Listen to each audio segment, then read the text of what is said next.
हाँ तो मित्रों, जय श्री राम। बहन कैसे हैं आप सब?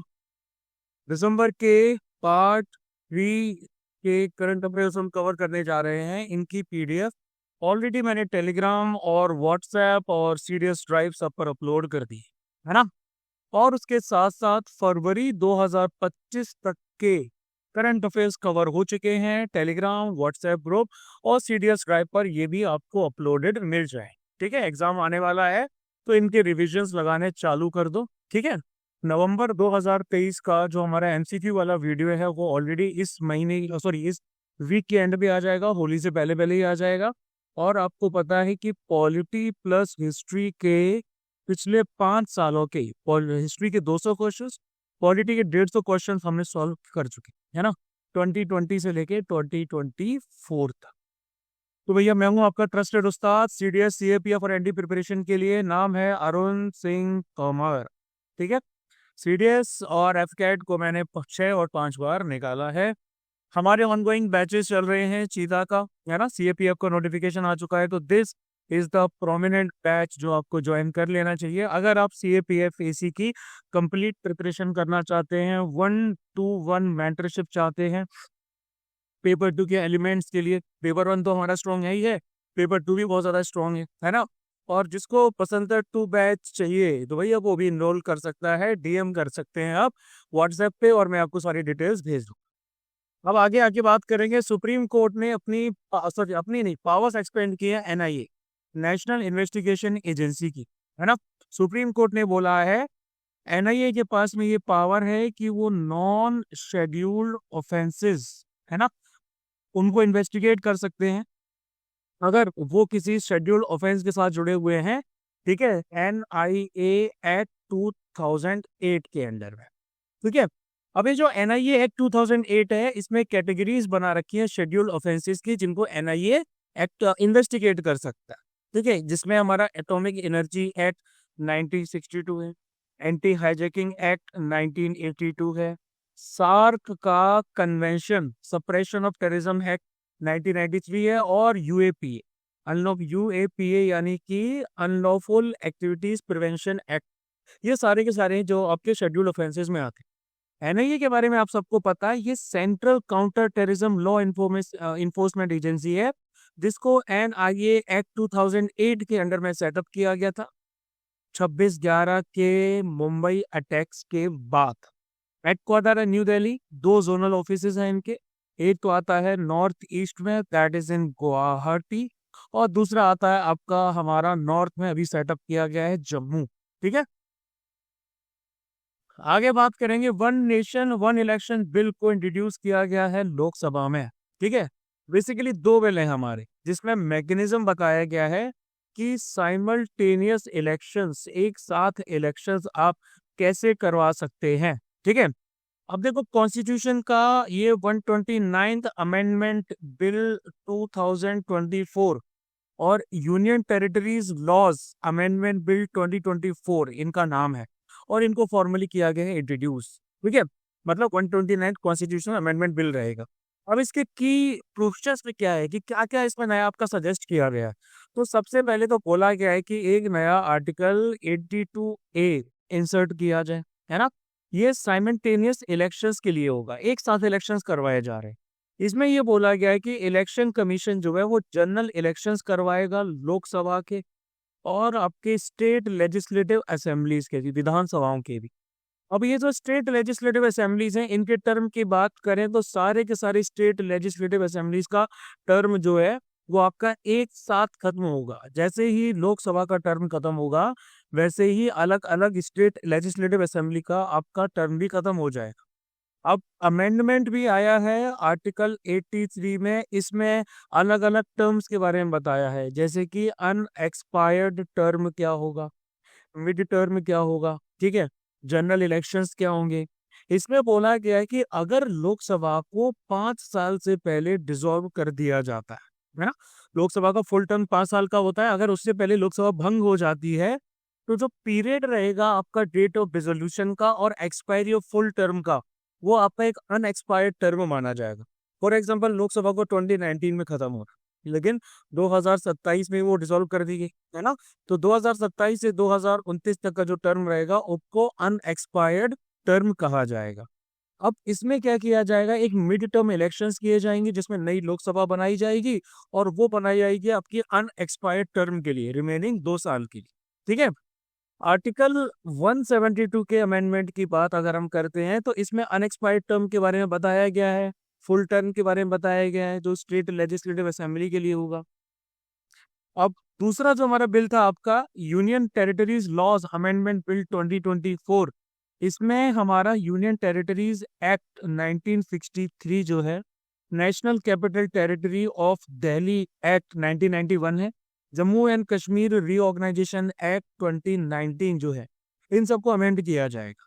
ठीक है। यानी कि इन अमेंडमेंट्स के जरिए जितनी भी यूनियन टेरिटरीज की विधानसभाएं हैं वो भी लोकसभा और स्टेट असेंबलीज के साथ में आ जाएगी।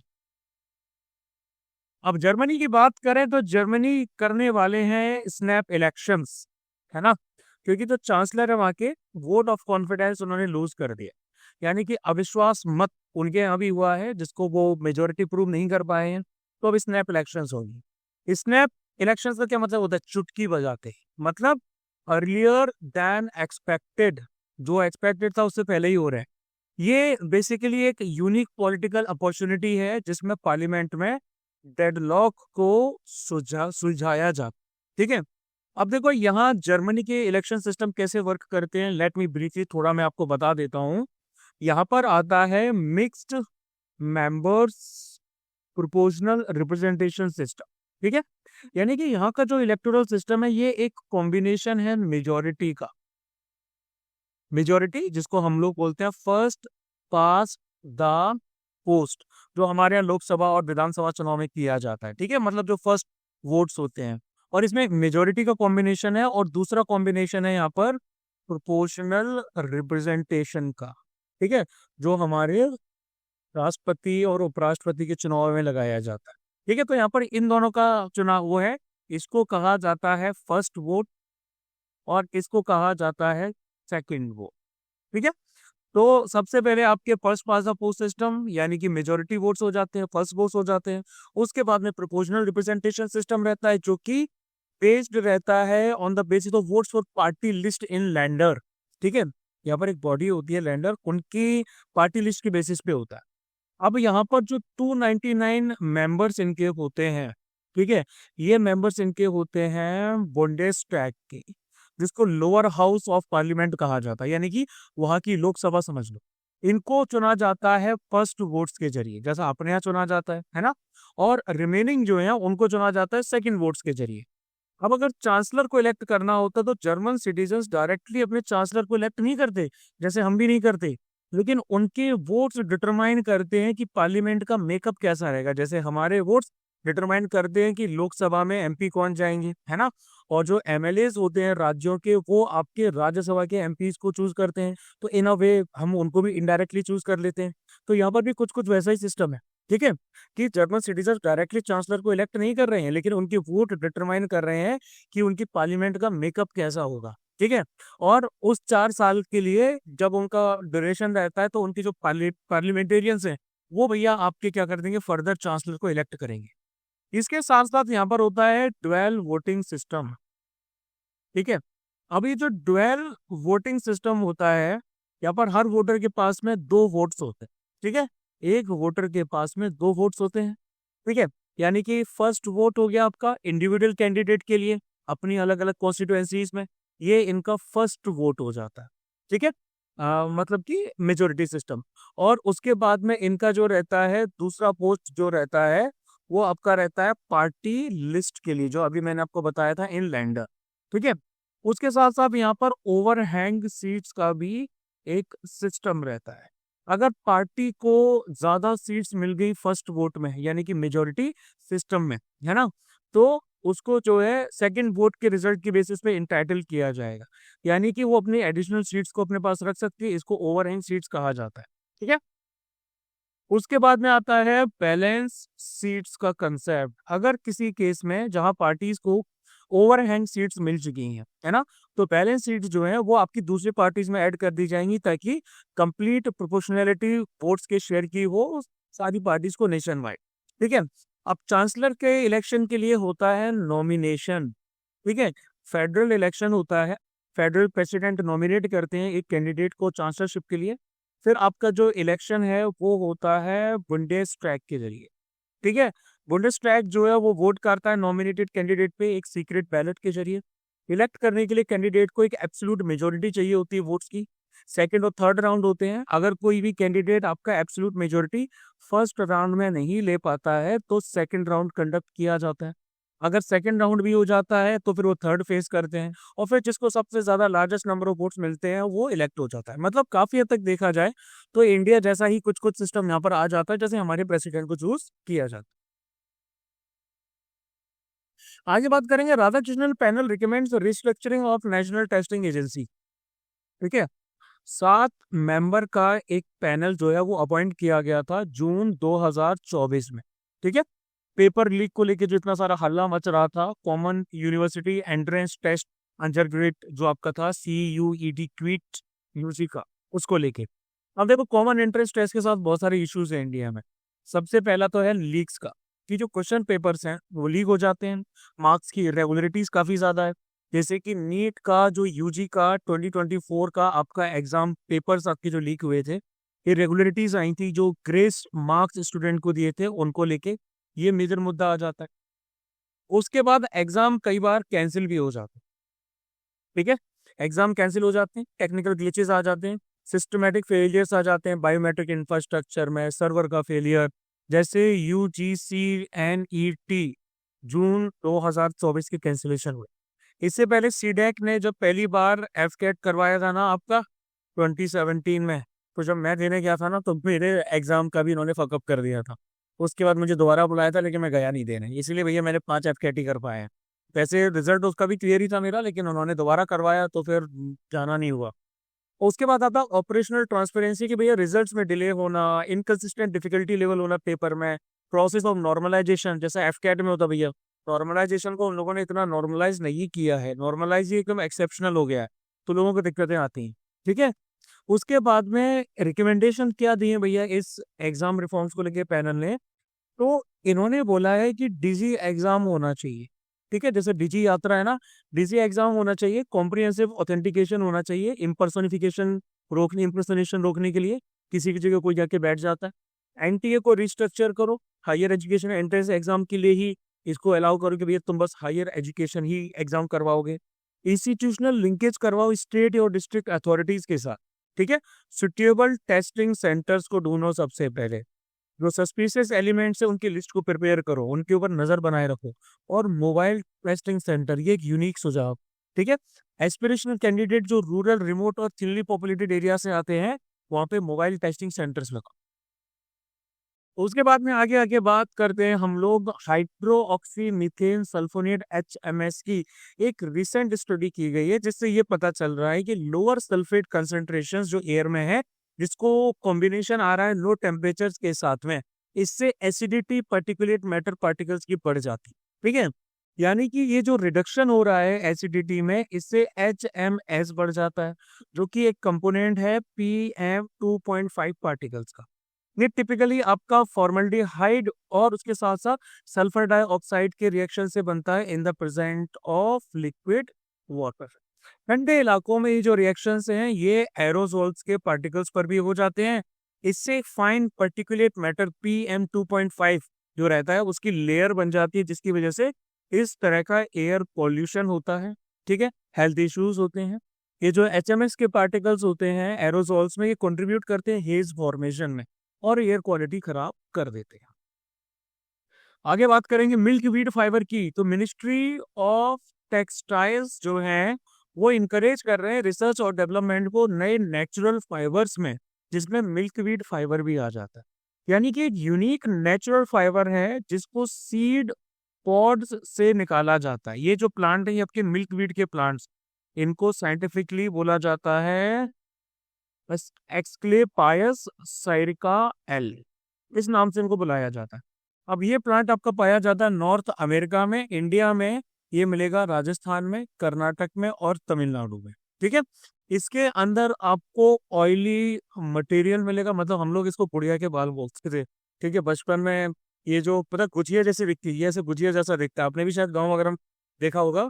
मेरे ख्याल से इसको हम लोग हिंदी में अकौआ बोलते हैं, मुझे अभी भी याद आया। हाँ, हमारे गांव में इसको अकौआ बोला जाता है कि इसके अगर दूध आंखों में डाल लोगे तो उससे काफी दिक्कत रहती है ना। तो अगर आप उसको निकालोगे इसमें काफी मिल्क जैसा सब्सटेंस सीक्रेट होता है, ऑयली मटेरियल भी निकलता है, लिग्निन निकलता है, वुडी प्लांट सब्सटेंस निकलता है, जो इनको स्पिनिंग के लिए काफी ज्यादा ब्रिटल बना देते हैं। ठीक है, अब इसके अंदर जो एम्फीफिलिक मटेरियल है वो आपकी हाइड्रोफिलिक प्रॉपर्टी भी दिखाता है, सॉरी, हाइड्रोफिलिक प्रॉपर्टी भी दिखाता है। हाइड्रोफिलिक मतलब वाटर एब्जॉर्ब करता है, और हाइड्रोफोबिक भी दिखाता है, वाटर रिपेल करता है। इसके पत्ते वगैरह काफी थिक होते हैं, वो पानी इसके ऊपर चढ़ने नहीं देते। इसको एक एब्जॉर्बेंट मटेरियल में यूज किया जा सकता है, वाटर सेफ्टी इक्विपमेंट के लिए, लाइफ जैकेट्स और बेल्ट वगैरह के लिए इस्तेमाल कर सकते हैं। सप्लीमेंट्री डिमांड फॉर ग्रांट्स की बात करेंगे। लोकसभा ने सप्लीमेंट्री डिमांड्स फॉर ग्रांट्स को अप्रूव कर दिया गया है फर्स्ट बैच के लिए, दैट इज 2024 टू 25। इनका पर्पस क्या होता है? ये तब प्रेजेंट किए जाते हैं जब इनिशियली ऑथराइज्ड बजटरी एलोकेशन किसी भी सर्विस के लिए रहता है इनसफिशिएंट, है ना।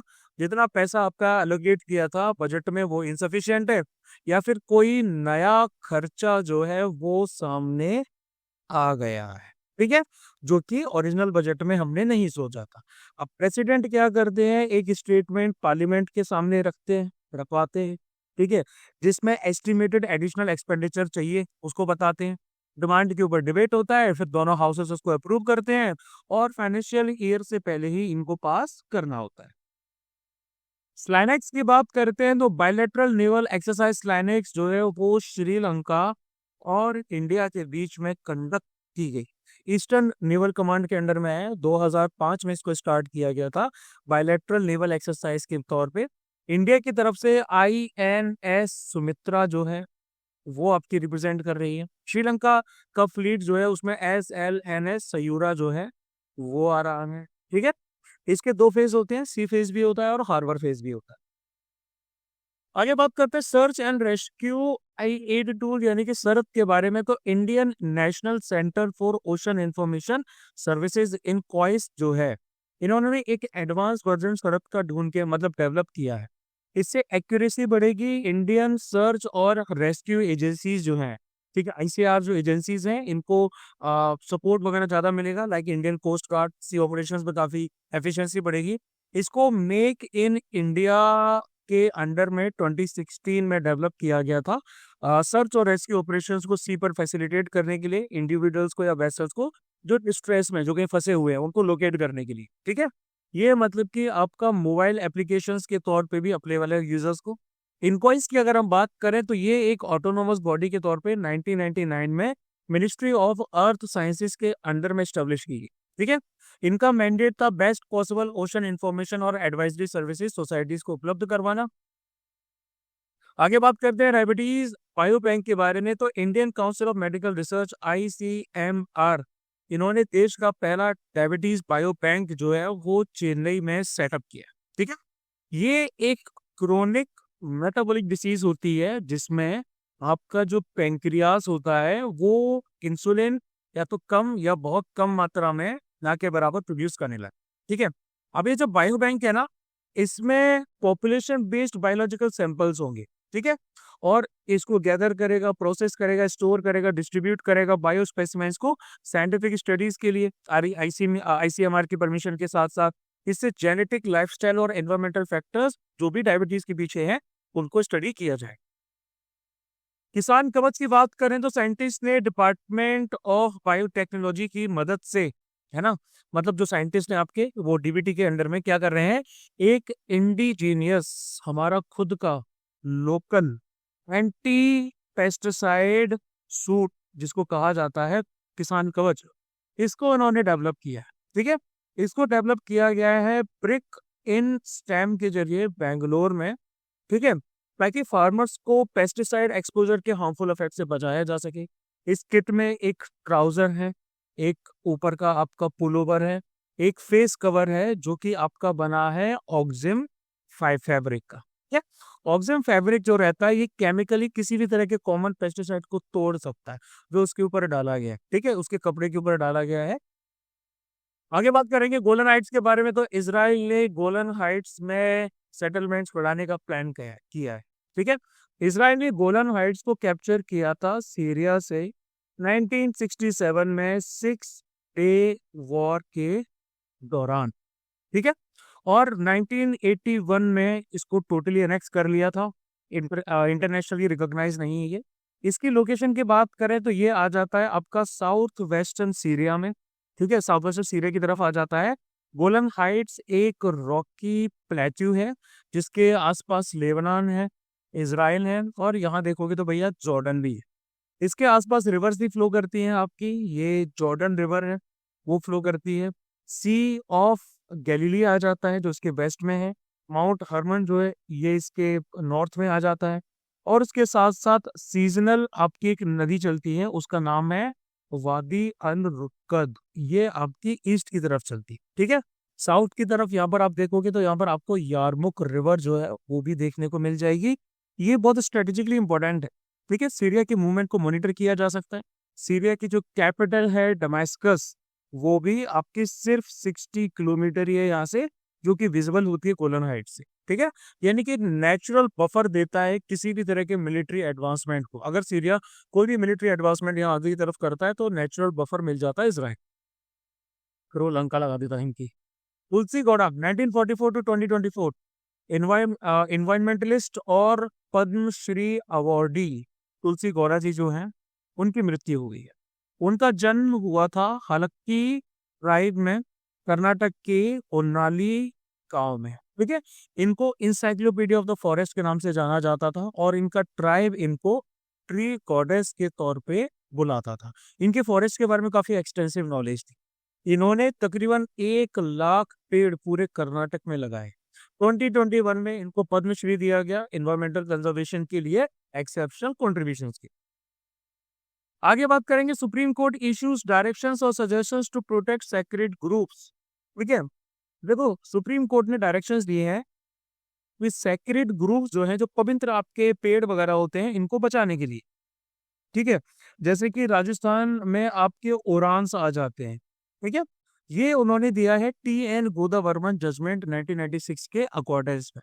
की डायरेक्टिव्स में क्या आ जाता है, इसमें उन्होंने बोला है कि ये जो सेक्रेट ग्रुप्स होते हैं इनको वाइल्ड लाइफ प्रोटेक्शन एक्ट 1972 के अंडर में प्रोटेक्शन दिया जाए। खासकर आपका इनको जो कम्युनिटी फॉरेस्ट आ जाते हैं उनको, ठीक है। कम्युनिटी फॉरेस्ट मतलब जो पूरी कम्युनिटी को बिलोंग करते, ठीक है। खासकर कम्युनिटी फॉरेस्ट को एक्टिव मेजर्स लिए जाने चाहिए गवर्नमेंटल लेवल पे, यानी कि ये इंश्योर करने के लिए कि पिपलांतरी मॉडल को फॉलो किया जाए।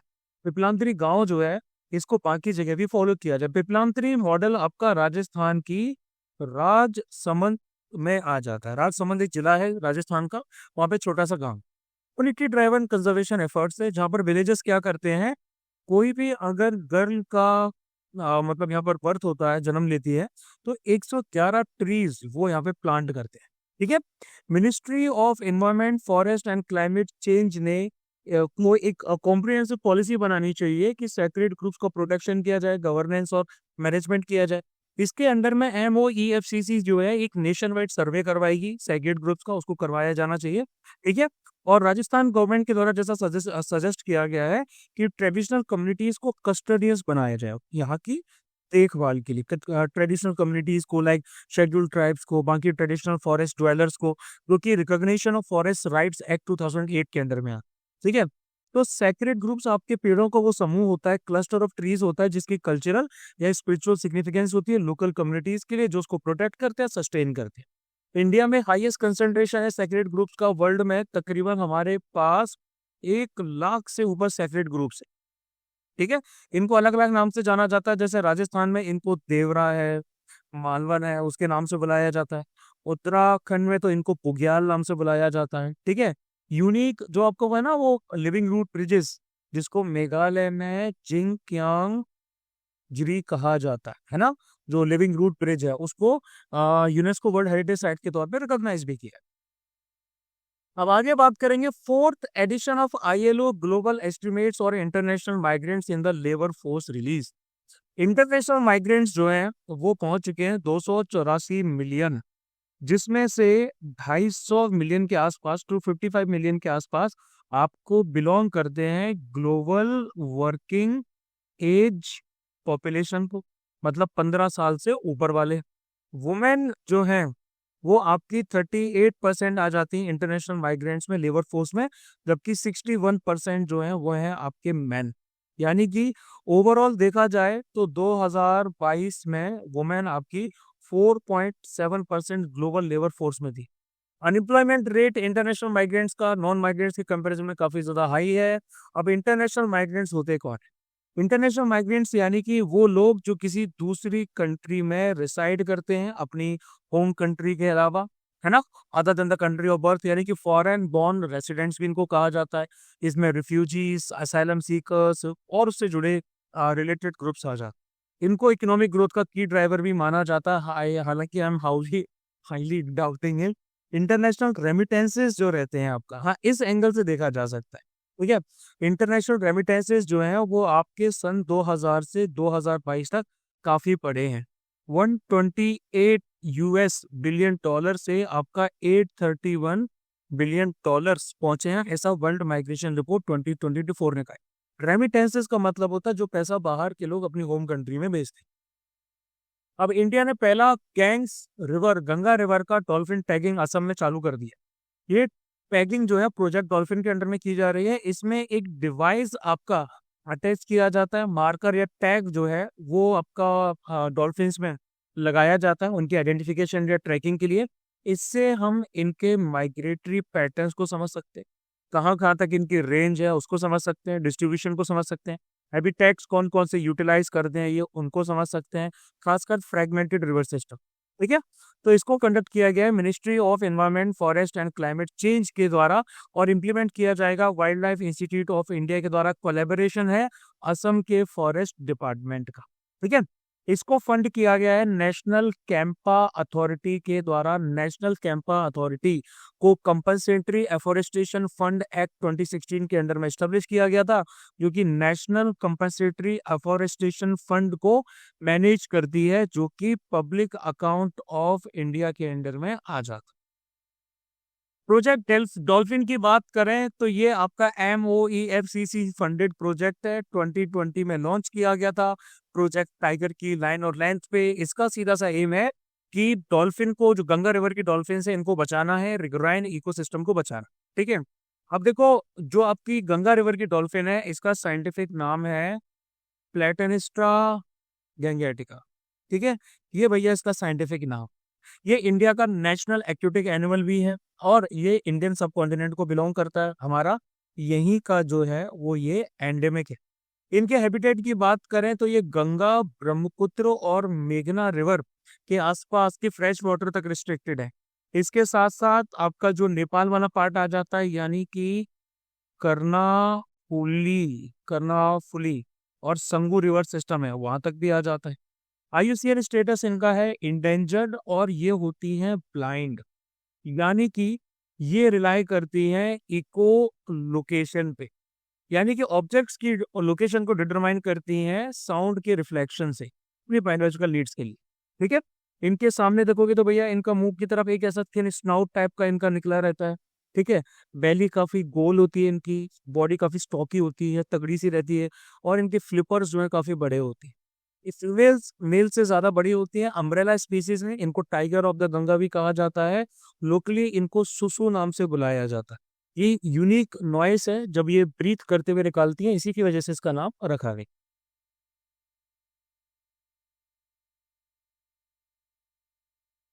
Iris square, European Union space infrastructure project. European Union ने recently infrastructure for resilience, interconnectivity and security by satellite को लॉन्च किया। ठीक है, आइरिस स्क्वायर्स को नाम दिया है। ये third major space infrastructure project है। इससे पहले आपका जो है गैलीलियो नेविगेशन सिस्टम आया था और उससे पहले आया था कॉपरनिकस। कॉपरनिकस और गैलीलियो वर्ल्ड के लार्जेस्ट अर्थ ऑब्जर्वेशन प्रोग्राम है और most accurate civilian satellite navigation system. अब आईरिस स्क्वायर की बात करें तो इसको ESA की मदद से बनाया गया है, और भी कुछ पार्टनर्स इनके आ जाते हैं। इनका ऑब्जेक्टिव है कनेक्टिविटी सिक्योर करना, हाई स्पीड ब्रॉडबैंड को ऐसे जोन्स में पहुंचाना जहां पर नेटवर्क कनेक्टिविटी काफी लो है या अनअवेलेबल है ना। तो ये गवर्नमेंट एप्लीकेशंस को सपोर्ट करते हैं, like border surveillance, crisis management वगैरह। इसमें 290 सैटेलाइट्स आ जाती हैं लो और मीडियम अर्थ ऑर्बिट। इसी तरीके का एक सिमिलर प्रोजेक्ट है एलॉन मस्क का स्टार लिंक, जो कि अब भूटान तक भी पहुंच चुका है। अभी हम लोगों ने इसको परमिशन दी है। स्टार लिंक में तकरीबन 7,000 सैटेलाइट्स। आगे बात करेंगे ज्वाइंट पार्लियामेंट्री कमेटी यानी कि JPC की, तो 31 मेंबर की ज्वाइंट पार्लियामेंट्री कमेटी जो है, इसको बनाया गया है वन नेशन वन इलेक्शन से जुड़े हुए बिल्स को के रिव्यू करने के लिए।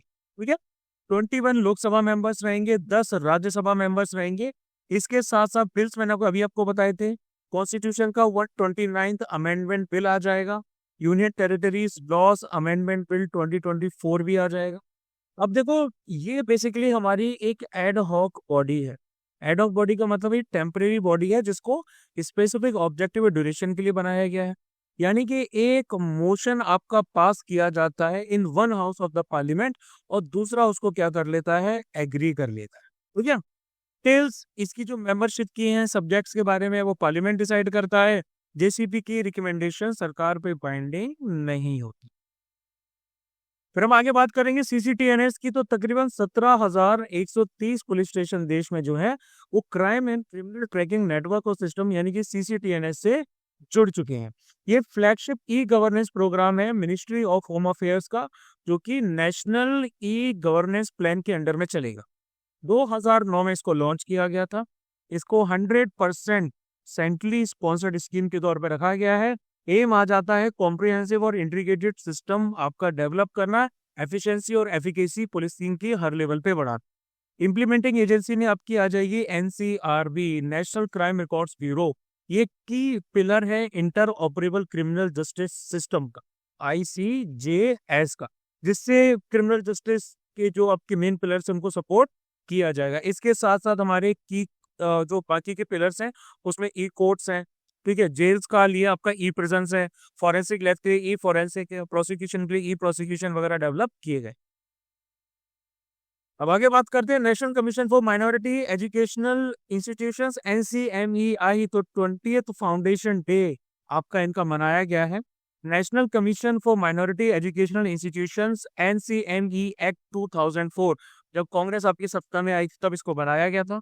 ये एक क्वासी जुडिशियल बॉडी है जिसके पास सिविल कोर्ट के बराबर की पावर्स होती। इनका एम है एजुकेशनल राइट्स को सेफगार्ड करना जो माइनॉरिटीज से जुड़े हुए हैं, जो हमारे आर्टिकल 30 के सेक्शन 1 में आ जाते हैं। यानी कि आर्टिकल 30 के सेक्शन 1 में बोला गया है कि लिंग्विस्टिक, भाषावानी और रिलीजियस यानी कि धार्मिक या मजहबी माइनॉरिटीज जो हैं, धार्मिक तो नहीं मजहबी जो आपकी माइनॉरिटीज हैं, उनको फंडामेंटल राइट है to establish and administer educational institution of their choice. अपने हिसाब से अपने बेसिस पे कोई भी एजुकेशनल इंस्टीट्यूशन वो खड़ा कर सकते हैं, इस्टेब्लिश कर सकते हैं, चला सकते हैं। अब इनकी पावर्स में क्या आता है कि माइनॉरिटी एजुकेशनल इंस्टीट्यूशन स्टेटस से रिलेटेड जो क्वेश्चन है, ठीक है, वो इनके पास ही आ जाते हैं। यानी कि वो किसी का स्टेटस कैंसिल भी कर सकते हैं। ये अपीलेट अथॉरिटी, माइनॉरिटी स्टेटस से लेके अपीलेट अथॉरिटी का काम भी यही करें। फिर हम डार्क कॉमेट की बात करेंगे तो नासा रिसर्चर्स ने और ज्यादा डार्क कॉमेट्स ढूंढ के निकाले हैं। इसमें एक का नाम है ओ मुआ, ओ मुआ मुआ। ठीक है, ओ मुआ मुआ लाइट यानी कि messenger from afar arriving first, कोई दूर से भैया आपका बंदा आ रहा है ऐसा। तो इसमें ओमुमुआ लाइक ऑब्जेक्ट्स आ जाती। ये सेलेस्टियल बॉडीज देखने में तो एस्टेरॉइड्स के जैसे दिखती हैं, लेकिन एक्ट करती हैं कॉमेट्स की तरह। सरफेस एरिया इनका होता है कम। ठीक है, और इसकी वजह से इनकी बन जाती है थोड़ी सी टेल। ये अपने एक्सपेक्टेड ऑर्बिट से क्या कर जाते हैं, डेविएट कर जाते हैं। इनका डेविएशन आपका फुली एक्सप्लेन नहीं किया जा चुका है, लेकिन जो भी किया जाता है वो आपका किया जाता है यारकोफ्स्की इफेक्ट के अंडर में। यानी कि एक फिनोमेना है जो सेलेस्टियल ऑब्जेक्ट्स का पाथ चेंज कर देता है asymmetric radiation of heat energy की वजह से।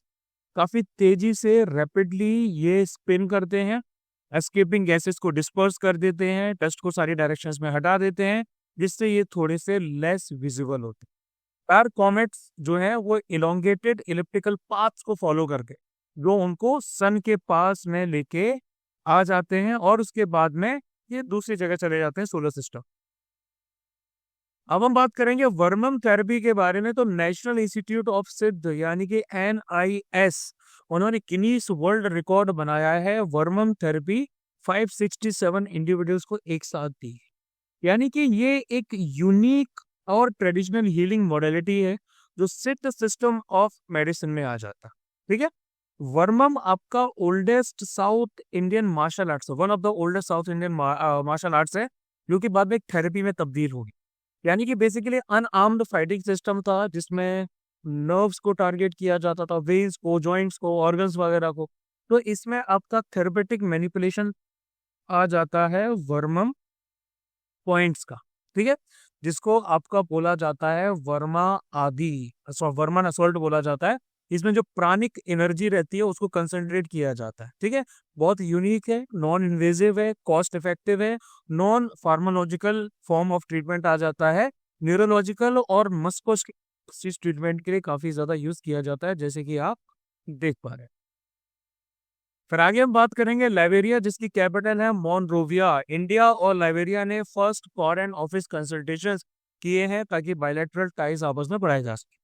तो ये अफ्रीका की ओल्डेस्ट रिपब्लिक्स में से एक है।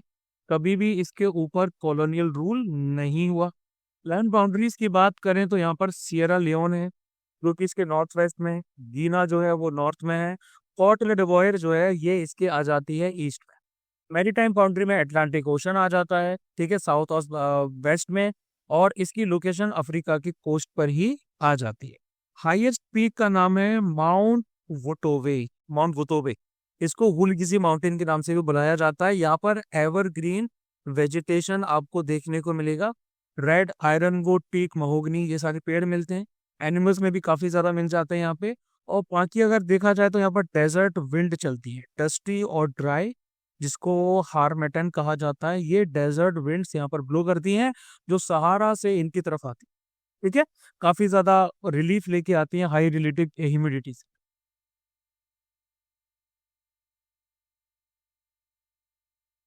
तो अब क्या हुआ है कि पहली बार ऐसा हुआ है इंडियन ओशनोग्राफर्स ने एक इमेज कैप्चर की है एक्टिव हाइड्रोथर्मल वेंट।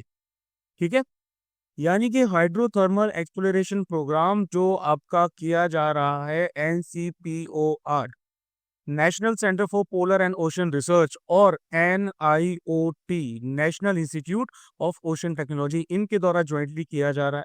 अब ये जो हाइड्रोथर्मल वेंट है ये आपके सरफेस से 4500 मीटर की डेप्थ पे पाया है इंडियन ओशन में। ठीक है, यानी कि यहाँ पर मिनरल एक्सप्लोरेशन जो है वो हो सकता है डीप ओशन मिशन के अंदर।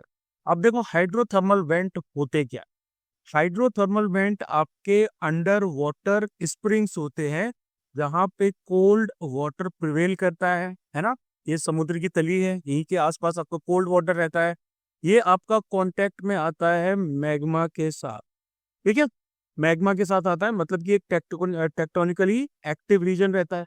तो जब ये कोल्ड वाटर इससे निकलता है, ये जो क्रैक से निकलता है, फिशर से निकलता है ओशन की क्रस्ट पे, और ये मैग्मा के साथ में मिल जाता है, तो ये गर्म होता है और आसपास की जो मिनरल्स होती हैं उनको डिसॉल्व कर देता है। ठीक है, तो ये उसके बाद में हाइड्रोथर्मल प्लूम्स के तौर पे बाहर निकलता है जिसमें ट्रेस मेटल्स पाए जाते हैं, गैसेस पाए जाते हैं, मिनरल्स पाए जाते हैं। यानी कि ग्लोबली देखा जाए तो जितने भी हमारे मिड ओशनिक रिज सिस्टम है वहां पर ही आपको देखने को मिलेंगे। काफी ज्यादा डाइवर्स इकोसिस्टम भी रहता है, माइक्रोबियल कम्युनिटीज रहती हैं, यानी कि डीप सी इन्वायरमेंट्स में फूड वेब वाली सिचुएशन क्रिएट करने का काम इनका है। ठीक है, डीप ओशन मिशन की बात करें 2021 में इसको अप्रूव किया गया था। कॉस्ट थी इसकी 4077 crore for a period of 5 years। Nodal ministry is ministry of earth sciences. उसके बाद inter governmental platform on biodiversity and ecosystem services IPBES ने नेक्सस असेसमेंट रिपोर्ट को रिलीज किया। ठीक है, इस रिपोर्ट को assessment report on interlinkages among biodiversity, water, food and health के नाम से भी जाना जाता है। यानी कि एक साइंटिफिक असेसमेंट आपका रहता है 5 नेक्सस एलिमेंट्स के बीच में, है ना, जिसको हम लोग हिंदी में वैसे पंचभूत होना चाहिए लेकिन यहाँ पर अलग है। ठीक है, यहाँ पर आपकी अलग अलग चीजें आ जाती हैं, लाइक बायोडाइवर्सिटी आ जाती है। ठीक है, बायोडाइवर्सिटी है, वाटर है, फूड है, और सॉरी हेल्थ है। ठीक है, ये आपके आ जाते हैं इसमें। अच्छा ठीक है, बायोडाइवर्सिटी, वाटर, फूड, हेल्थ, और हाँ क्लाइमेट चेंज। क्लाइमेट चेंज भी इसके अंडर में इंक्लूडेड है। ठीक है, अब इसके साथ साथ आईपीडीएस की बात करें तो इसको 2012 में इस्टेब्लिश किया गया था, साइंस पॉलिसी इंटरफेस को बायोडाइवर्सिटी और इकोसिस्टम के लिए मजबूत करने को लेके, है ना, कि भैया बायोडाइवर्सिटी का कंजर्वेशन करना है, सस्टेनेबल यूज होना चाहिए, ह्यूमन वेलबींग होनी चाहिए, सस्टेनेबल डेवलपमेंट होना चाहिए। तो इंडिपेंडेंट इंटर गवर्नमेंटल बॉडी है, 150 मेंबर गवर्नमेंट्स हैं, इंडिया आपका फाउंडिंग मेंबर्स में से एक आता है। ये यूनाइटेड नेशन की बॉडी नहीं है, लेकिन united nations environment programme UNEP इनको सेक्रेटेरिएट सर्विसेज प्रोवाइड कराता है।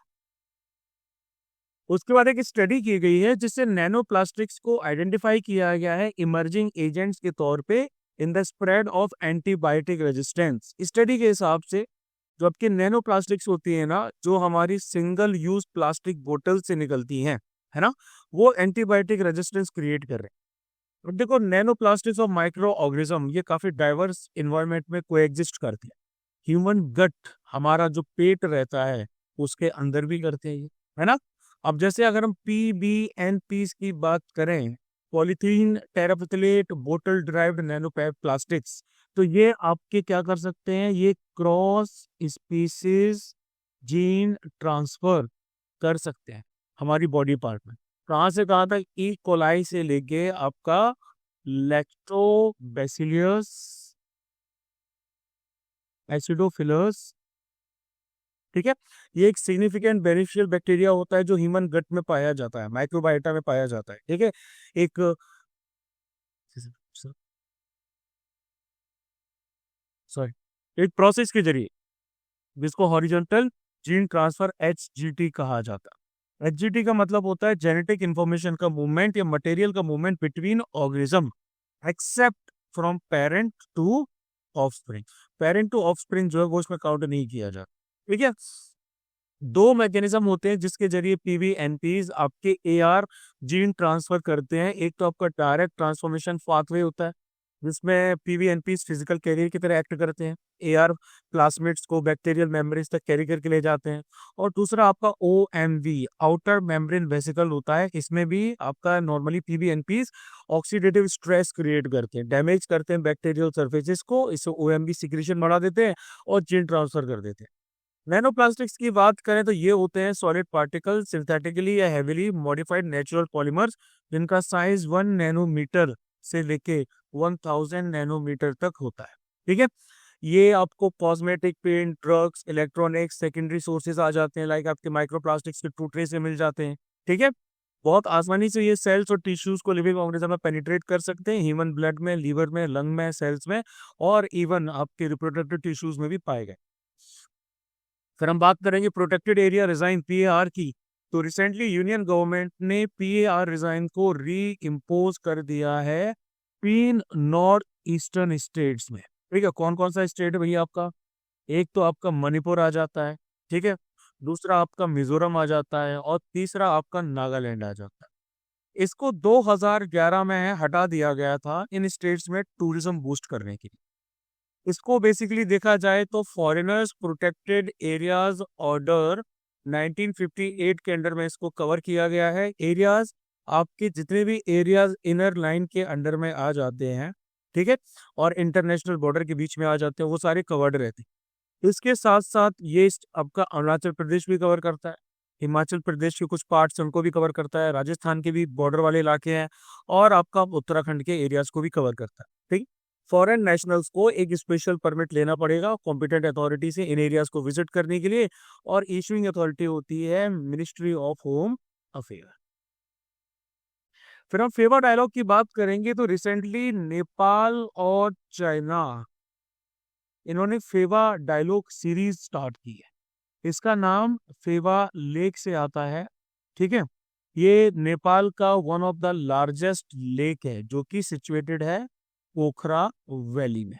ठीक है, इसके साथ साथ आपकी पेरिनियल स्प्रिंग है जो साल के 12 महीने बहती है, इसको कहा जाता है हरपन खोला।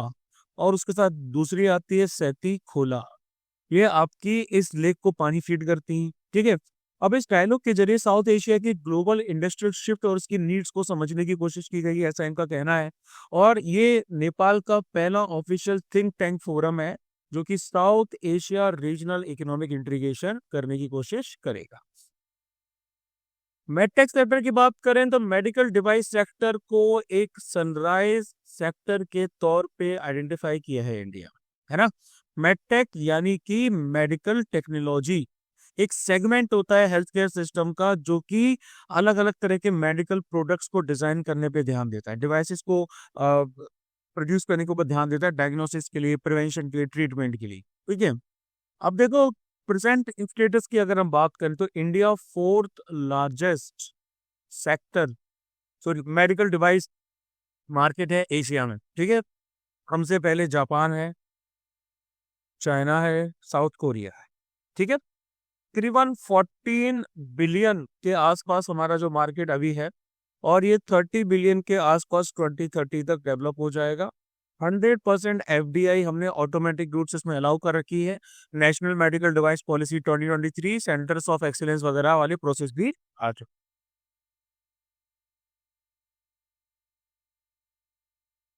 फिर हम बात करेंगे फर और बर्च ट्री की। रिसेंट स्टडी की गई है, उससे पता चला है कि जो क्लाइमेट चेंज है उससे जो ट्री लाइन है आपका सेंट्रल हिमालयाज में इफेक्टेड हो रहा है। ठीक है, बर्च के ट्रीज की बात करेंगे, ये इस पूरे रीजन को डोमिनेट करते हैं। इनको रिप्लेस किया जा रहा है आपका सॉरी बर्च के ट्रीज है, इनको रिप्लेस किया जा रहा है फर के द्वारा। ठीक है, आई गेस सो, एक सेकेंड, नहीं नहीं ये बर्च के ट्रीज है। ठीक है, ये बर्च है और ये आपके फर्स है। ठीक है, तो इसमें क्या हो रहा है कि बर्च के ट्रीज जो है जो इस एरिया को डोमिनेट करते हैं, इनको रिप्लेस किया जा रहा है फर के द्वारा, जो कि स्लो ग्रोइंग एवरग्रीन कॉनिफर की कैटेगरी में आ जाता है। इसकी पत्तियां नुकीली है ना, तो कॉनिफर है। अब देखो बर्च की बात करें तो ये आपका एक डेसिडियस ब्रॉड लीव्ड स्पीसीज आ जाती है, पत्तियां चौड़ी हैं, जो हिमालयाज में पाई जाती है। इसको मॉइस्चर चाहिए होता है, वेटनेस चाहिए होती है, वेल ड्रेन्ड रॉकी या सैंडी सॉइल कंडीशन चाहिए होती है। फर ट्री की बात करें तो ये कॉनिफर कैटेगरी को बिलोंग करता है, जो कि हाई एलिवेशन फॉरेस्ट इकोसिस्टम में दिखाई देता है। ये आपको नॉर्थ अमेरिका में भी दिखाई देगा, यूरोप में भी दिखाई देगा, एशिया और नॉर्थ अफ्रीका में भी दिखता है। फिर अगर हम Eklavya model residential schools EMRS की बात करें तो रिसेंट डेटा से ये पता चला है कि ईएमआरएस में 5% जो है वो कमी देखी गई है सब कोटा के लिए for the PVTGs, particularly vulnerable tribal group. PVTGs में आपके 75 ट्राइबल कम्युनिटीज आ जाती हैं on the recommendation of Dhebar commission, जो स्पेसिफिक क्राइटेरिया मीट करती है उनको इंक्लूड किया जाता है। अब ईएमआरएस की बात करें तो 1997-98 में इसको स्टार्ट किया गया था क्वालिटी एजुकेशन प्रोवाइड करने के लिए शेड्यूल्ड ट्राइब चिल्ड्रन को रिमोट एरिया। 480 स्टूडेंट्स की इनकी कैपेसिटी होती है क्लास 6 से लेके 12th तक। ठीक है, 2022 तक हर ब्लॉक जो है जिनके पास 50% से ज्यादा एसटी की पॉपुलेशन है और 20,000 के आसपास ट्राइबल पीपल हैं, उनके पास एक एकलव्य मॉडल रेसिडेंशियल स्कूल हो गई हो। ठीक है, ये आपके नवोदय विद्यालय के बराबर आ जाते हैं और इनको मैनेज करती है मिनिस्ट्री ऑफ ट्राइबल अफेयर। फिर बात करेंगे डिस्ट्रीब्यूटेड लेजर टेक्नोलॉजी डीएलटी के बारे में। तो telecom regulatory authority of India try, इन्होंने एक blockchain based distributed laser technology framework को आपका लागू किया है ताकि सारे के सारे कमर्शियल एसएमएस जो है उनको ट्रैक किया जा सके। यानी कि जितनी भी प्रिंसिपल एंटिटीज आपकी आती हैं, जैसे कि भैया हमारे आ गए बिजनेसेस, ठीक है, उसके साथ साथ उनके जो टेली मार्केटर्स हैं, ठीक है, इनको मैसेज ट्रांसमिशन को रजिस्टर कराना पड़ेगा डीएलटी के थ्रू। एक सेफर और spam free commercial messaging ecosystem develop करना पड़ेगा, है ना। अब ये जो डीएलटी है ना, ये यूजर्स को अलाउ करती है कि भैया आप डिजिटल ट्रांजेक्शन कर सकते हैं बिना किसी सेंट्रलाइज अथॉरिटी, जैसे कि ब्लॉकचेन, है ना। ये डिस्ट्रीब्यूटेड है क्योंकि मल्टीपल पार्टिसिपेंट्स होते हैं नेटवर्क शेयर में, सिंक्रोनाइज कॉपीज होती हैं लेजर की, और नए ट्रांजेक्शन्स आपके क्रिप्टोग्राफिकली सिक्योर्ड रहते हैं, परमानेंट रहते हैं और विजुअल रहते हैं रियल टाइम में। फिर हम बात करेंगे जीएलपी-1 रिसेप्टर एगोनिस्ट के बारे में। ठीक है, तो वर्ल्ड हेल्थ ऑर्गेनाइजेशन पे साइंटिस्ट जो हैं उन्होंने नई क्लास ऑफ मेडिसिन को इंडोर्स किया है, जिनको GLP-1 रिसेप्टर एगोनिस्ट कहा जा, यानी कि ये हो जाते हैं ग्लूकागॉन ग्लूकाजन लाइक पेप्टाइड, ठीक है, 1 रिसेप्टर्स, जिससे आपकी टाइप 2 जो डायबिटीज है और ओबिसिटी है उसको ट्रीट किया जाए। यानी कि ये GLP-1 के साथ इंटरेक्ट करते हैं। एक की हार्मोन होता है जो इंट्रीगल रोल प्ले करता है भैया आपका ब्लड और ग्लूकोज लेवल को मेंटेन करने, मेटाबॉलिज्म, लिपिड मेटाबॉलिज्म में और भी बहुत सारे क्रूशियल बायोलॉजिकल फंक्शंस होते हैं, ठीक है। तो ये भैया हमारा प्रोड्यूस कहाँ किया जाता है, ये प्रोड्यूस किया जाता है इंटेस्टाइन में, और फूड के रिस्पॉन्स में क्या बोलते हैं रिलीज कर दिया जाता है। इससे आपका जो एपिटाइट है, आपकी जो भूख है वो कम हो जाती है और इंसुलिन वगैरह रिलीज होता है। अब आते हैं बैंकिंग रेगुलेशन। 1949 में 75 ईयर्स कंप्लीट कर लिए हैं। इस एक्ट के जरिए इंडिया के बैंकिंग सेक्टर को रेगुलेट किया जाना था, सुपरवाइज किया जाना था, ताकि ऑपरेशनल इंटीग्रिटी बैंकिंग सिस्टम में बनी रहे और जो डिपॉजिटर्स हैं जिनका पैसा भैया आपका जमा रहता है उसको भी बचाया जा सके, है ना। इंडिपेंडेंस से पहले जो रेगुलेशन था बैंक्स का वो आपका किया जाता था कंपनीज एक्ट 1850 और RBI एक्ट 1934 के जरिए। बैंकिंग रेगुलेशन एक्ट 1949 की अचीवमेंट्स क्या, इंक्लूजन और आउटरीच, ठीक है। इन्होंने बहुत सारे नॉर्म्स निकाले हैं, जैसे PSL नॉर्म्स आ जाते हैं, है ना, जिसको कहा जाता है प्रायोरिटी सेक्टर लैंडिंग। इस एक्ट के जरिए जो आपका क्रेडिट है, जो पैसा है, वो उन सेक्टर्स की तरफ मोड़ा गया है जिनको पैसे की ज्यादा जरूरत है, जैसे कि एग्रीकल्चर हो गया और MSMEs हो गई। स्टेबलाइजेशन भी आ जाता है, बैंकिंग सेक्टर ने स्टेबिलिटी मेंटेन करके रखी है इकोनॉमिक साइकिल्स के द्वारा, है ना। रेगुलेटरी मेजर्स काफी सारे इस एक्ट के अंदर में लाए जाते हैं, लाइक कैपिटल एडुकेसी रिक्वायरमेंट होता है, ठीक है, लिक्विडिटी कवरेज होता है, LCR वगैरह रहता है। इससे इंडियन बैंक्स को ग्लोबल फाइनेंशियल क्राइसिस से आपका बचाया भी है। ट्रस्ट बिल्डिंग का काम नहीं रहा है, पब्लिक कॉन्फिडेंस भैया बैंक में बढ़ाया गया है रेगुलेटरी ओवरसाइट और डिपॉजिटर प्रोटेक्शन के जरिए। प्रॉम्प्ट को करेक्टिव एक्शन आपका फ्रेमवर्क भी है, RBI ने इस एक्ट के अंदर में इसको भी इंट्रोड्यूस किया था, ताकि फाइनेंशियल डिस्ट्रेस को पहले ही पहचाना जा सके और करेक्टिव मेजर्स लिए जा सके। अडेप्टेशन की बात किया जाए तो digital banking, financial inclusion, global financial standard वगैरह सब कुछ आ जाते हैं, लाइक पेमेंट बैंक्स आपके 2014 में जैसे लागू किए थे, है ना। स्मॉल फाइनेंस बैंक्स आपके 2016 में लागू किए थे। अब आगे आते हैं, बात करते हैं supreme court took exception of long term temporary employment in public institution and about the gig economy in India. आपका एक केस आया, केस का नाम है जोगो and others versus union of India and others. Supreme court ने temporary contracts को misuse को क्रिटिसाइज किया है पब्लिक इंस्टीट्यूशंस, सरकारी इंस्टीट्यूशंस, है ना। इसने बोला है कि भैया इससे लोगों का पब्लिक ट्रस्ट जो है कम होता है और जस्टिस में कमी आती है। यानी कि 4 आपके हाउस कीपिंग स्टाफ जो है, जो कि बिलोंग करते हैं सेंट्रल वाटर कमीशन, ठीक है, उनको एक एड हॉक यानी कि टेम्परेरी संविदा बेसिस पे, जिसको संविदा हिंदी में कहा जाता है, उसके बेसिस पे 20 साल इनको नौकरी पर रखा गया और फिर उसके बाद उनका टर्मिनेशन 2018 में कर दिया। सुप्रीम कोर्ट ने इनके टर्मिनेशन को क्वैश कर दिया, उनको बोला कि भैया रीइंस्टेट किया जाए और उनको रेगुलर किया जाए। सुप्रीम कोर्ट ने कुछ इश्यूज को भी हाईलाइट की। सुप्रीम कोर्ट ने बोला है कि जो गिग इकोनॉमी में आपके बंदे वर्कर्स काम करते हैं उनका सिस्टमेटिक एक्सप्लॉयटेशन हो रहा है। प्राइवेट सेक्टर का जो गिग इकोनॉमी की ग्रोथ है उससे वर्क अरेंजमेंट काफी ज्यादा कम इधर उधर हुए हैं। वर्कर्स को एसेंशियल बेनिफिट्स नहीं मिल पा रहे हैं, जॉब सिक्योरिटी नहीं मिल पा रही, फेयर ट्रीटमेंट नहीं मिल पा रहा है।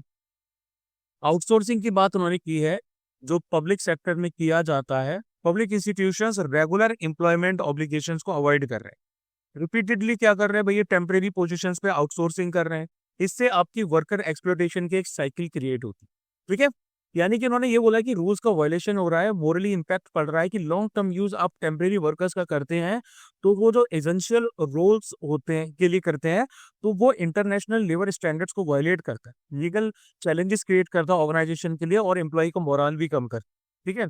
इसमें हमारे कुछ और केस भी आ चुके हैं। State of Karnataka versus Uma Devi का भी एक केस है, ठीक है।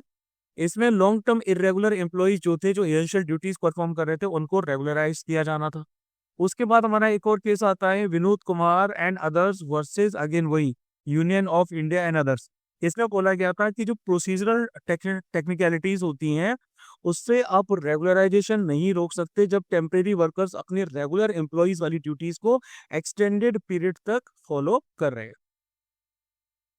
आगे बात करेंगे एडजर्नमेंट साइंड आएगी तो विंटर सेशन जो आपका 2024 का पार्लियामेंट दोनों हाउसेस का था उसको एडजर्नमेंट साइंड आई कर दी। मतलब कि आपकी जो सिटिंग होती है हाउस की उसको टर्मिनेट कर दिया गया है अनिश्चित काल के लिए, इनडेफिनिट पीरियड की, है ना। कोई दिन नहीं बताया है हाउस की रीअसेंबली का। ये जो पावर होती है एडजर्नमेंट साइंड आइन की, ये आपकी प्रिसाइडिंग ऑफिसर के पास होती है जो भी आपका हाउस का रहता है, स्पीकर और चेयरमैन, ठीक है। तो प्रिसाइडिंग ऑफिसर इसके साथ साथ हाउस की सिटिंग किसी से बुला भी सकता है उसने जब एडजर्नमेंट साइन डाई बोला गया है ना। उसके बाद वेरिएबल रेपो रेट पे बात करते हैं तो आरबीआई ने वेरिएबल रेट रेपो ऑक्शन जो है वो कंडक्ट किया है। ये हमारा एक मॉनेटरी टूल है जो आरबीआई के द्वारा इस्तेमाल किया जाता है मार्केट में लिक्विडिटी डालने की, कैश डालने के लिए, है ना। इस मैकेनिज्म में आरबीआई क्या करता है, बैंक्स को अलाउ करता है कि भैया आप हमसे एक पर्टिकुलर रेट पे उधार लीजिए जैसा मार्केट ने डिसाइड किया है, जो जनरली आपका रेपो रेट से कम रहता है ना। और ये आपका एक दिन से ज्यादा ड्यूरेशन के लिए रहता है। रेपो रेट यानी कि इसको कहा जाता है रीपर्चेज रेट। ये वो इंटरेस्ट रेट होती है जिसपे सेंट्रल बैंक क्या करता है, हमारा आरबीआई पैसा देता है कमर्शियल बैंक्स, ठीक है, जब उनके पास शॉर्टेज रहती है फंड्स। फिर हम ट्रेड्स की बात करें तो जो भी बिल्स आपके फाइनेंस किए गए हैं ट्रेड्स के जरिए, यानी कि trades receivables electronic discounting system, इनमें ग्रोथ देखी गई है 2024, ठीक है। ये इलेक्ट्रॉनिक प्लेटफॉर्म है जो क्या करता है, ऑनलाइन डिस्काउंटिंग करता है बिल्स की, एमएसएमईस के बिल्स की, ठीक है, जो वो लार्ज कॉर्पोरेट्स में अपना बिल्स वगैरह भेजती, यानी कि डिस्काउंटिंग की जाती है इनवॉइसेस की, बिल्स ऑफ एक्सचेंज की। इससे एमएसएमईज जो है वो सिक्योर फाइनेंशियल असिस्टेंस, मतलब कि फाइनेंशियल असिस्टेंस उनको मिलता है डिजिटली कॉम्पिटिटिव टर्म्स पे, बिना किसी कोलेटरल सिक्योरिटी के, जो कि उनके इनवॉइसेस या बिल्स के बेसिस पर होता है जो उन्होंने लार्ज कॉर्पोरेट्स को भेजे होते हैं। फिर ऑपरेशन प्लेटफॉर्म्स आ जाते हैं, आपका RXIL आता है, receivable exchange of India, M1 exchange आता है, ठीक है, और उसके बाद आता है इनवॉइस स्मार्ट।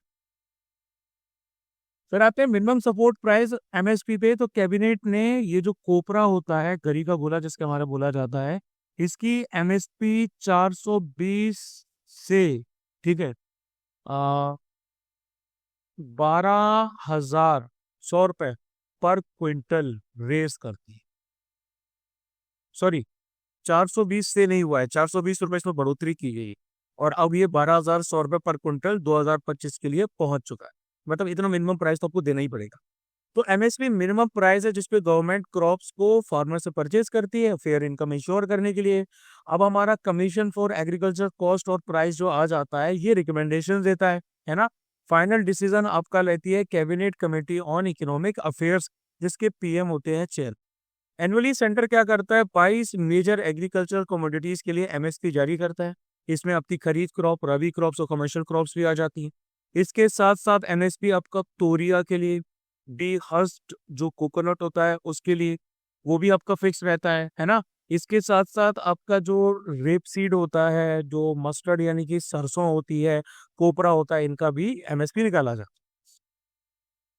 है। स्माइल प्रोग्राम की बात करेंगे, इंडिया और Asian development bank ADB recently इन्होंने 350 मिलियन की पॉलिसी, जो कि आपकी सेकंड सब प्रोग्राम है स्माइल प्रोग्राम का, यानी कि strengthening multi modal and integrated logistics ecosystem programme, ठीक है, इसके अंडर में है। ये एक प्रोग्रामेटिक पॉलिसी बेस्ड लोन है, पीबीएन है, ठीक है।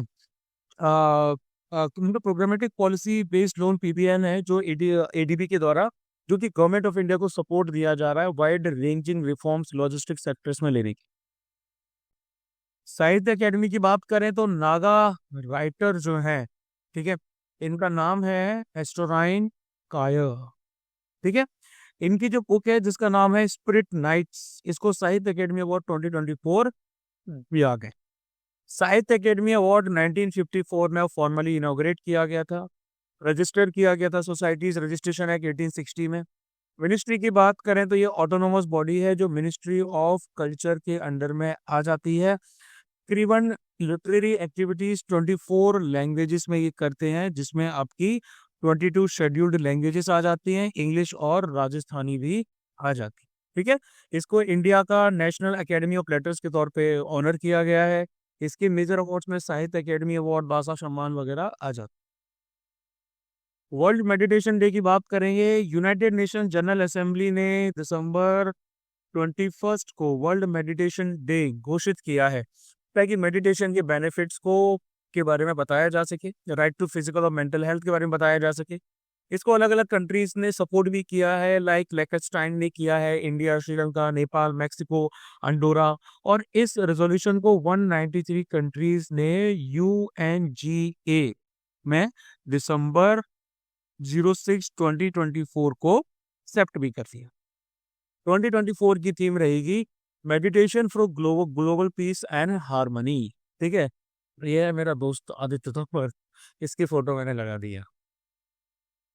ठीक है, अब उसके बाद में नेक्स्ट हम बात करेंगे 20 years of devastating Indian ocean tsunami. ठीक है, एक 9.1 मैग्नीट्यूड का अर्थक्वेक जो है वो आपका आया था कहाँ पे? वो आपका आया था सुंडा ट्रेंच में, जो कि इंडोनेशिया में 2004 में, जिससे इंडियन ओशन की सुनामी ट्रिगर्ड हुई। इसने तकरीबन 14 कंट्रीज में डिवास्टेशन मचाया। अब ये जो सुंडा ट्रेंड है ना, ये आपकी पैसिफिक रिंग ऑफ फायर के अंडर में आ जाती है। ठीक है, ये आर्क आप सबको पता है, ये इंटेंस सीस्मिक एक्टिविटी वाला आर्क है, जो कि जापान यानी कि यहाँ साउथ ईस्ट एशिया से लेके पैसिफिक के बेसिन तक पूरे में आपका कवर्ड रहता है। ठीक है, ये बात करेंगे India state of forest report ISFR 2023 release कर दी गई है मिनिस्टर फॉर एनवायरनमेंट, फॉरेस्ट और क्लाइमेट चेंज के द्वारा, मिनिस्टर जो भी है। ISFR आपकी एक बायनियल, ठीक है, पब्लिकेशन है फॉरेस्ट सर्वे ऑफ इंडिया की। ठीक है, ये पहली बार 1987 में पब्लिश की गई थी। ISFR जो 2023 है, ये 18th रिपोर्ट है, हर 2 साल में इसको एक बार निकाला जाता है। की फाइंडिंग्स की बात करें, वैसे तो इसको ज्योग्राफी में मैंने इंक्लूड कर लिया, लेकिन यहाँ भी बताता हूँ। टोटल फॉरेस्ट और ट्री कवर की बात करें तो ये 25%, 25.17% जोग्राफिकल एरिया जो 2021 में था, उससे आपका सॉरी अब 25% हो चुका है। पहले ये आपका 24.62% हुआ करता। ठीक है, इसके अंदर 21.76% फॉरेस्ट कवर है, और ट्री कवर की बात किया जाए तो 3.41%। मैक्सिमम इंक्रीज आपका जो है जिन स्टेट्स में देखा गया है, तो मैक्सिमम इंक्रीज देखा गया है छत्तीसगढ़ में, यूपी में, उड़ीसा में और राजस्थान। 19 स्टेट्स और यूनियन टेरिटरीज जो है उनका फॉरेस्ट कवर 33% से उनके एरिया से ज्यादा है। इसमें से 8 स्टेट्स और यूनियन टेरिटरीज आपके जो आ जाते हैं, उसमें मिजोरम है, लक्षद्वीप है, ठीक है, अंडमान एंड निकोबार आइलैंड है, अरुणाचल प्रदेश है, नागालैंड है, मेघालय है, त्रिपुरा है, मणिपुर है। इनका ओवरऑल जो फॉरेस्ट कवर है वो 75% से भी ज्यादा। नेशनल फॉरेस्ट पॉलिसी 1988 ने बोला था कि मिनिमम 1/3 टोटल लैंड एरिया जो देश का है वो आपका फॉरेस्ट या ट्री कवर में होना चाहिए। ये हमारा नेशनल गोल है। मैंग्रोव की अगर हम बात करें तो मैंग्रोव कवर आपका 4992 किलोमीटर स्क्वायर आ जाता है, स्क्वायर किलोमीटर आ जाता है ना, यानी कि 2021 की बेसिस पे देखा जाए तो 7.43 जो 43 आपका स्क्वायर किलोमीटर, उसमें डिक्रीमेंट देखा गया है। गुजरात में डिक्रीज देखा गया है, जबकि आंध्र प्रदेश, महाराष्ट्र में इंक्रीज देखा गया है। ठीक है, इसके साथ साथ टॉप 3 स्टेट्स बाय एरिया देखा जाए फॉरेस्ट कवर में तो MP, अरुणाचल प्रदेश, छत्तीसगढ़ है। टॉप 3 स्टेट्स बाय परसेंटेज देखा जाए तो लक्षद्वीप, मिजोरम और अंडमान एंड निकोबार। फिर हम the prime minister of India first official visit to Kuwait to deepen bilateral tie. आपसी संबंध को बढ़ाने के लिए प्राइम मिनिस्टर ऑफ इंडिया ने विजिट किया और उनको highest award of the state of Kuwait भी दिया गया है, the order of Mubarak al Kabeer, ये उनको दिया गया है। ठीक है, अब ये जो स्ट्रेटेजिक पार्टनरशिप इनके बीच में हुई है, इंडिया कुवैत के जो रिलेशन है वो बढ़ रहे हैं। ISA की बात करें, इंटरनेशनल सोलर अलायंस, इंडिया ने कुवैत के डिसीजन को वेलकम किया कि भैया आप ISA ज्वाइन कर रहे हो सस्टेनेबल एनर्जी कॉर्पोरेशन के लिए। एशियन कॉर्पोरेशन डायलॉग आ जाता है, उसकी सिग्निफिकेंस को भी हाईलाइट किया गया है। एसीडी को 2001 में इनॉग्रेट किया गया था एशिया के कलेक्टिव स्ट्रेंथ को कैपिटलाइज करने के लिए। इसमें 35 कंट्रीज आ जाती हैं जिसमें इंडिया एक फाउंडिंग मेंबर है। ठीक है, इसके साथ साथ इंडिया और जीसीसी जो कॉपरेशन है उसकी बात भी की गई। कुवैत अभी जीसीसी का करंटली प्रेसिडेंट है ना, और उन्होंने बोला है कि इंडिया और जो गल्फ कोऑपरेशन काउंसिल है उनकी कंट्रीज के बीच में स्ट्रॉन्गर टाइज बनाए जाएंगे, कल्चरल एक्सचेंज प्रोग्राम्स होंगे, आर्ट लिटरेचर वगैरह को बढ़ावा दिया जाएगा। ठीक है, और अगर हम ओवरऑल इंडिया को कुवैत के रिलेशंस के ट्रेड रिलेशंस की बात करें तो बायलैटरल ट्रेड जो हमारा है वो उनके साथ में आ जाता है यूएस 10.47 बिलियन, है ना। यानी कि हम ट्रेड डेफिसिट फेस कर रहे हैं, हम इनसे ज्यादा मंगा रहे हैं, ये हमसे कम मंगा रहे हैं। अब आगे बात करेंगे report of parliamentary standing committee on agriculture animal husbandry and food processing. इस रिपोर्ट ने एक सीरीज ऑफ मेजर्स को रिकमेंड किया है ताकि लाइव स्टॉक सेक्टर को इम्प्रूव किया जा सके, है ना। India largest live stock population भैया हमारे पास है वर्ल्ड में, पहली बात तो ये। उसके बाद 2022 और 23 में 4.66% हमने ग्रॉस वैल्यू एडेड में कंट्रीब्यूट भी किया था लाइफ स्टॉक के हिसाब से। ये जो सेक्टर है ये compound annual growth rate CGR इसका 7.38 हुआ करता था 2015 में, अब आपका हो चुका है 24.32%। 2000 एक सेकेंड 7.38 हुआ करता था आपका 2014-2015 में। ठीक है, अच्छा अच्छा, नहीं ठीक ठीक ठीक ठीक ठीक, हाँ हाँ हाँ, 7.38% इंक्रीमेंट देखा गया है 2015 से लेके 2022 और 23। ठीक है, और एग्रीकल्चरल जीवी में इसका 24.32% से लेके 30.38% इसी दौरान हो चुका है। कुछ की कंसर्न भी जो है वो आपकी रिपोर्ट ने रेस किए हैं। लो बजट एलोकेशन के बारे में उन्होंने बोला है। ठीक है, सीड एंड फॉडर इश्यूज के बारे में बोला है, और लाइफ स्टॉक इंश्योरेंस के बारे में बोला है कि सिर्फ 8% लाइफ स्टॉक है वही आपकी इंश्योर है। तो ministry of food processing industries government of India इसके अंडर में आ जाती है।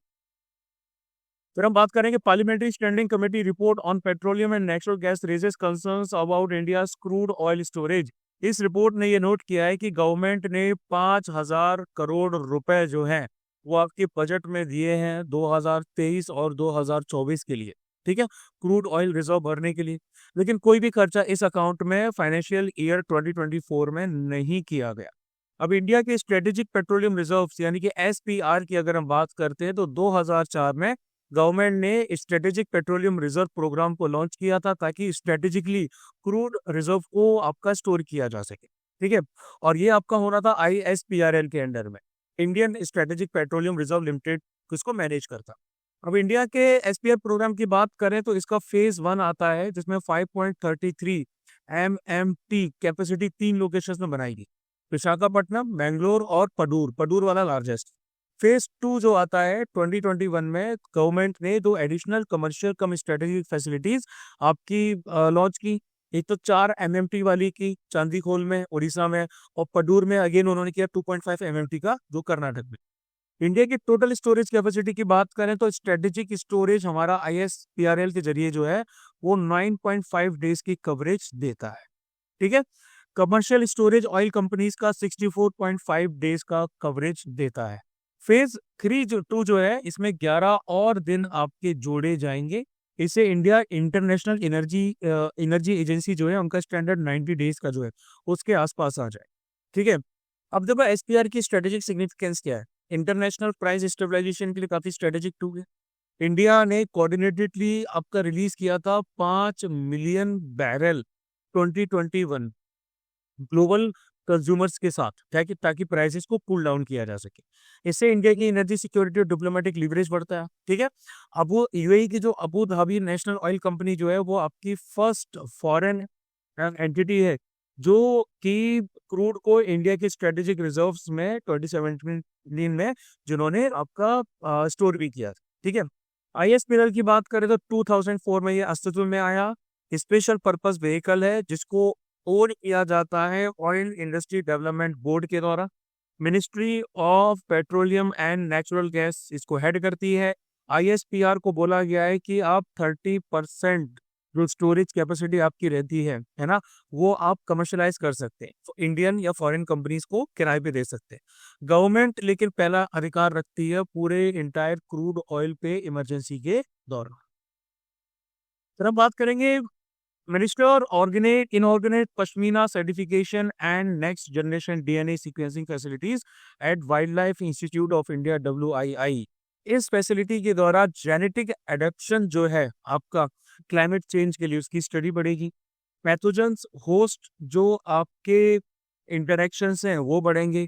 कंजर्वेशन स्ट्रेटजीज बढ़ेगी। इंडेंजर्ड स्पीसीज है, टाइगर्स, एलिफेंट, रिवरीन डॉल्फिन वगैरह, उनका कंजर्वेशन बढ़ेगा। अब इसमें अगर हम बात करेंगे नेक्स्ट जनरेशन डीएनए सीक्वेंसिंग की, तो डीएनए सीक्वेंसिंग क्या होगा? ये आपका एग्जैक्ट ऑर्डर डिटरमाइन करता है न्यूक्लियोटाइड्स का, adenine, guanine, cytosine, thymine DNA molecule में। ये सीक्वेंस साइंटिस्ट को बताता है कि किस तरह की genetic information particular DNA segment में जा रही है ना। और नेक्स्ट जनरेशन जो सीक्वेंसिंग होती है, ये मॉडर्न मेथड होता है जिसके द्वारा जेनेटिक मटेरियल को एनालाइज किया जाता है, जो रैपिडली सीक्वेंस कर सकता है बहुत लार्ज अमाउंट्स ऑफ डीएनए और आरएनए।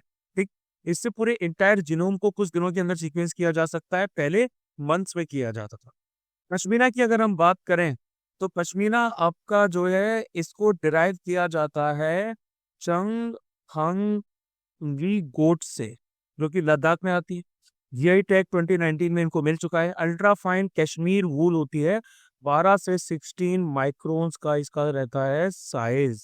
ठीक है, ट्रेडिशनली हैंड स्पिनिंग और वीविंग इसकी की जाती है। पश्मीना टेस्टिंग और क्वालिटी सर्टिफिकेशन सेंटर श्रीनगर में जो है वो इसकी ऑथेंटिसिटी और क्वालिटी स्टैंडर्ड्स को टेस्टिंग प्रोटोकॉल्स के जरिए रखता है।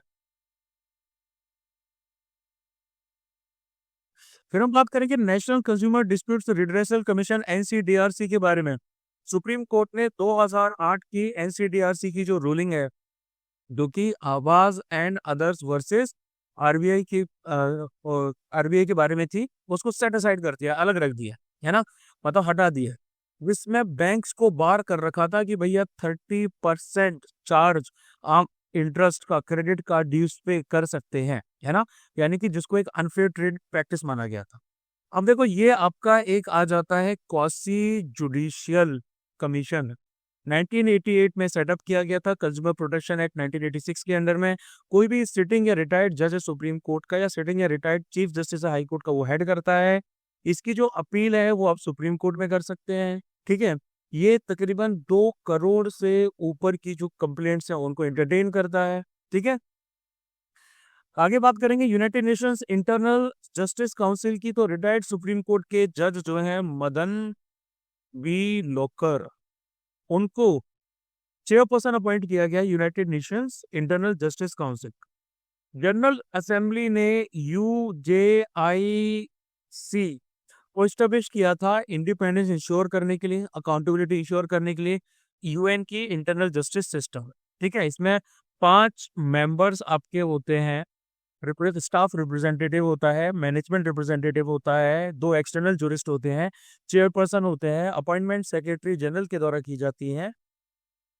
आगे बात करेंगे प्रधानमंत्री सूर्य घर मुफ्त बिजली योजना के बारे में, तो मसाली गांव जो गुजरात का है, ये इंडिया का पहला बॉर्डर सोलर विलेज बना है जो 100% इलेक्ट्रिसिटी आपकी सोलर पावर से जनरेट कर। ठीक है, ये जो सोलर रूफटॉप वर्क है सारे गांव में, ये प्रधानमंत्री सूर्य घर मुफ्त बिजली योजना के अंडर में किए गए हैं।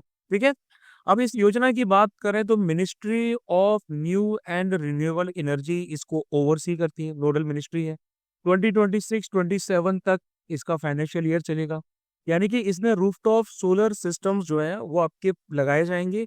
फ्री इलेक्ट्रिसिटी आपकी तकरीबन 300 मंथली यूनिट्स की जो है वो 1 करोड़ घरों को उपलब्ध कराई जाए। उसमें बायोविटामिन की बात करें तो यूनियन ट्रांसपोर्ट मिनिस्टर ने इंडिया का पहला नेशनल हाईवे लॉन्च किया है, इनॉग्रेट किया है, जो कि बायोविटामिन से बना है। ये है आपका नागपुर से लेके, वहीं इस पे लिखते हुए मुझे बहुत स्मूथनेस फील हो रही है। ठीक है, नागपुर मंदसौर बाईपास है नेशनल हाईवे 44। ठीक है, यहाँ विटामिन आप सबको पता है एक ब्लैक सब्सटेंस होता है, एक आपको कोल भी होता है विटामिनस। ठीक है, जो कि क्रूड ऑयल के डिस्टिलेशन से निकलता है। इसको उसकी एडिटिव प्रॉपर्टीज की वजह से जाना जाता है, तो रोड बनाने के लिए वाटर प्रूफिंग एप्लीकेशंस में इसको इस्तेमाल किया जाता है। ठीक है, कोल tar जिसको हम लोग बोलते हैं। अब बायो बिटुमिन की बात किया जाए तो ये पेट्रोलियम फ्री अल्टरनेटिव होता है, बिटुमिन होता है जो कि ऑर्गेनिक एलिमेंट से बना रहता है, लाइक बायोचार है उससे बनता है, स्टबल जो है उससे बनता है, लिग्निन हो गया, उसके साथ साथ बायो ऑयल वगैरह हो गया। इसको आप विटामिन के एडिशन में भी इस्तेमाल कर सकते हैं, जिससे विटामिन की जो क्वांटिटी होती है वो पाइंटर मिक्सचर में कम कर सकते हैं।